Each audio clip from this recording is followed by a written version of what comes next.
Монгол Улсын шадар сайд хас суурийн ган хоёыг үүрэгт ажлаа хүлээн аваад 45-нлаа.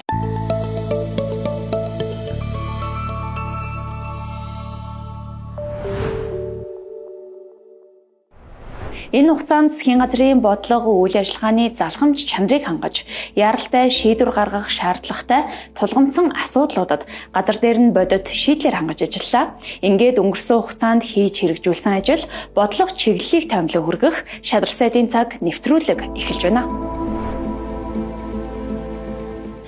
Зодын эрсдлийн ерөнхий үнэлгээгээр нийт нутгийн 23% нь өвөлжилт хүндрэх эрсдэл нэн их, 58% нь дунд, 18% бага, 1% эрсдэлгүй бахар байна.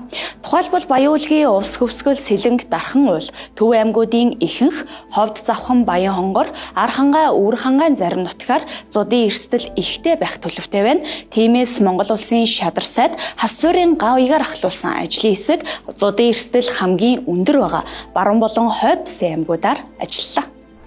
Баруун Бүсийн аймагуд бол өндөр эрсдэлтэй байдлаар тодорхойлогдож байгаа.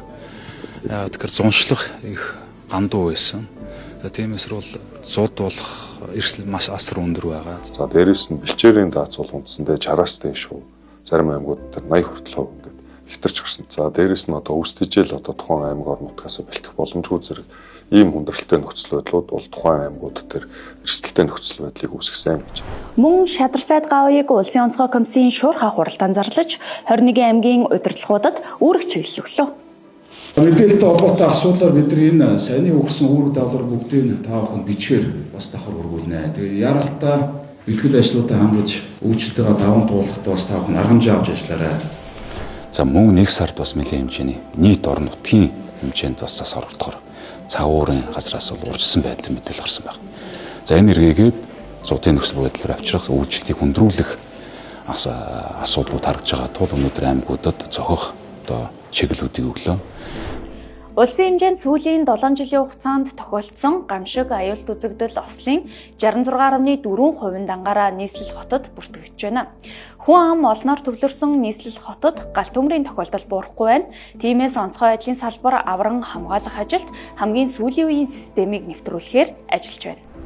Өнөөдрийн нөхцөл байдал Улаанбаатар хот бол одоо энэ төвөгжрэл, за зам харгуун хангалтгүй байдал, за гэр ороолын зам төлөвлөлтгүй байдал эднэргээд үндсэндээ дуудлага өгснөөс хойш бол хамгийн дээдлэн 5 минут дотор очих ёстой байтал өнөөдөр бол 15-аас 20 минут зарцуулж байна.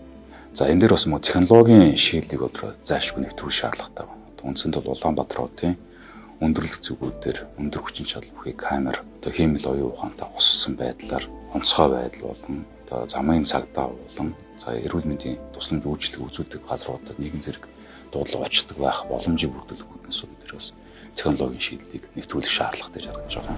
Онцгой байдал гамшигын эрсдлийг бууруулах бодлогын хүрээнд 12 дугаар сарын 3-нд Монгол Улсыг Азийн гамшигын бэлэн байдлын төвд гишүүнээр элсүүлэх шийдвэрийг засгийн газрын хуралдаанаар хилцүүлж, бүс нутгийн бодлого, сургалт, төсөл хөтөлбөр, хөрөнгө оруулалтын боломжуудыг нээсэн чухал алхам хийлээ. Монгол Улсын шадар сайд ган хоёыг Оросын холбооны улсаас Монгол улсад суугаа онц бөгөөд бүрэн эрхт элчин сайд Евсиковыг хүлээн авч уулзлаа. Хоёр улсын хил орчмын бүс нутаг гамшиг ослоос урьдчилан сэргийлэх болон ойх эрийн төмрийн үед хамтарсан хариу арга хэмжээг сайжруулах чиглэлд хамтын ажиллагаагаа үргэлжлүүлэхээр боллоо. Гамшигын эрсдлийг бууруулах үндэсний зөвлөлийн 2025 оны ээлжид хуралдаанаар холбогдох 7 асуудлыг хэлэлцэн шийдвэрлэж, гамшигын эрсдлийг бууруулах чиглэлээр 2026-аас 2027 онд хэрэгжүүлэх зөвлөмжийг гаргалаа.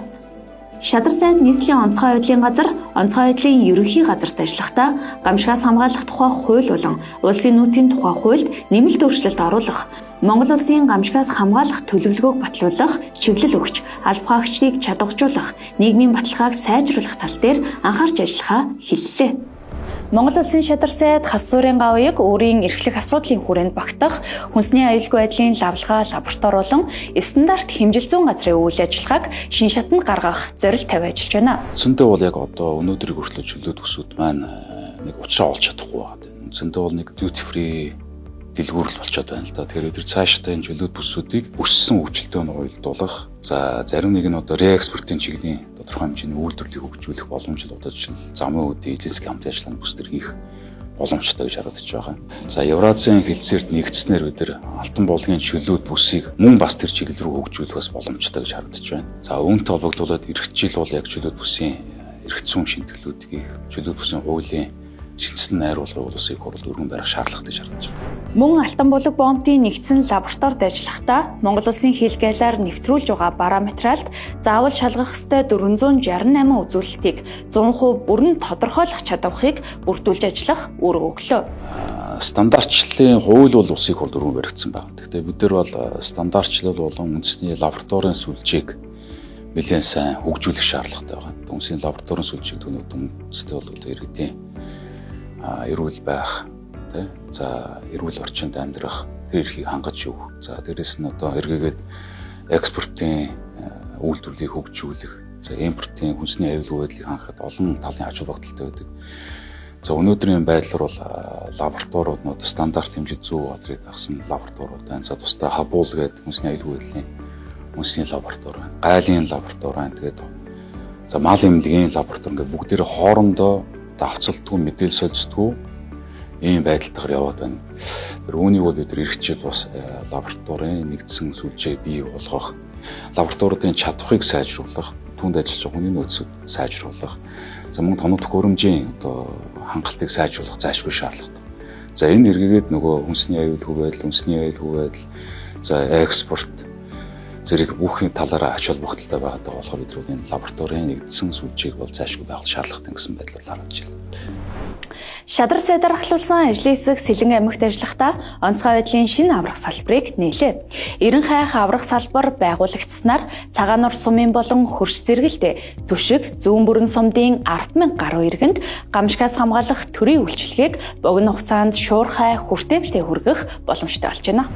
Бид нар зөвхөн улсын төсвийн хөрөнгө оруулалтаар одоо энэ галуун ангиудыг нээгээд явахдаа бас тийм чухал биш байгаа. Энэ чинь бас нээж явахын сацуу сайн дурын багуудыг үүсгэх шаардлагатай. Иргэдийг одоо тэр төрлийн сургалтын өгж одоо мэдээллээр хангах, за сургалтын ач холбогдлыг бас түндэр харагдаж байлаа.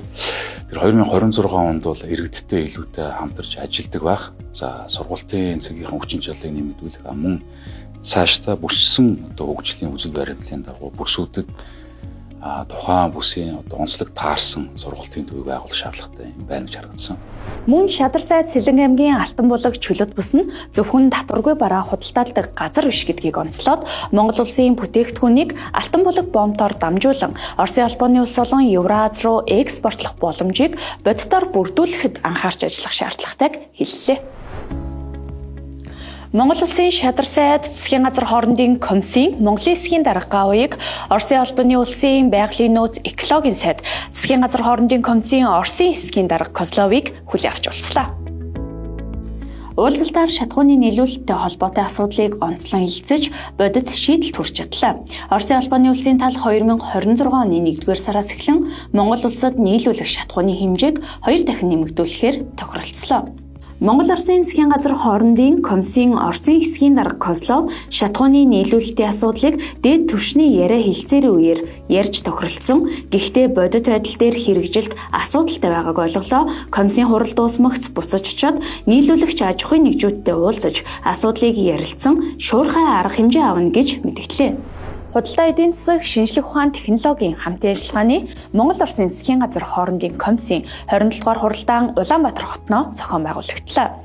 Хуралдаанаар хоёр улсын харилцаа, худалдаа эдийн засаг, хөрөнгө оруулалтын хамтын ажиллагааг идэвхжүүлэх, Монгол улс болон Евразийн эдийн засгийн холбоо хоорондын чөлөөт худалдааны төр хэлцээрийг хэрэгжүүлэх, Монгол Орос хятадын эдийн засгийн коридор байгуулах хөтөлбөрийг шинчлэх, байгалийн хийн хоолой барих төслийг эрчимжүүлэх зэрэг асуудлыг хэлэлцлээ.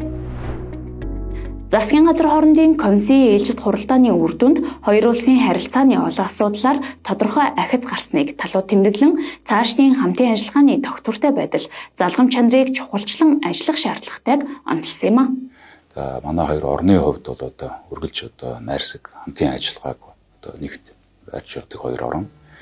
Одоо сүүлийн энэ жилүүдэд бол хамтын ажиллагаа нэлээд өргөж харагдаж байна. За хийн хоолой төсөл явагдсанаар за эдийн засгийн хамтын ажиллагаа одоо эдийн засгийн коридорын бүтээн байгуулалт ажлууд явуулснаар бол гурван улсын хоорондох худалдааны эргэлт бол за нэлээд нэмэгдэх боломж бас бүрдэн. За түүнийгээ дагаад бас нэлээд хэмжээний бас хөрөнгө оруулалт бол одоо энэ аж чиглэлээр бас хийгдгэр төлөвлөж байна.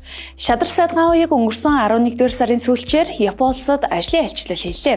Альчлалаар Япон улсын гадаад хэргийн сайд Матеги, гамшигын асуудал эрхэлсэн сайд Акама, эдийн засаг худалдаа аж үйлдвэрийн дэд сайд Ямада, олон улсын хамтын ажиллагааны байгууллага JICA-гийн ерөнхийлөгч Танака нартай уулзлаа. Монгол-Японы эдийн засгийн хамтын ажиллагааг шин шатанд гаргах, гамшиг болон хямралт нөхцөл байдлын үед ашиглах нөөцийн хүнсний бараа, материал хадгалах агуулга байгуулах төслөөлөн Улаанбаатар хотод улсын нөөцийн газрын засны бүтээгдэхүүний терминал агуулгах байгуулах төслийн ач холбогдлын талаар танилцуулж, дэмжин ажиллах хүсэл тавилаа. Шадар сайд өнгөрсөн хугацаанд олон улсын байгууллага гадаад хамтын ажиллагааг өргөжүүлэх чиглэлд дараах ажлуудыг хийгээд байна. Оросын албаны улс болон бүгд найрамдах Хятад ард улсын элчин сайд нарыг хүлээн авч уулзсан төмөр зам, тээвэр, эрчим хүч, хийн хоолой зэрэг стратегийн томоохон төслүүдийн хэрэгжилтээс гадна гамшигаас хамгаалах хамтын ажиллагааны чиглэлд хамтын ажиллагааг өргөжүүлэхээр боллоо.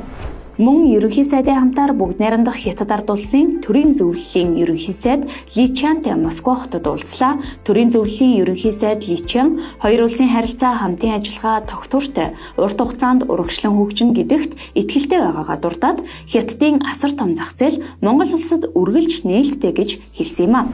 Олон улсын стандартчлалын байгууллагын ерөнхий нарийн бичгийн дарга Сержио Мужико хүлээн авч уулзлаа.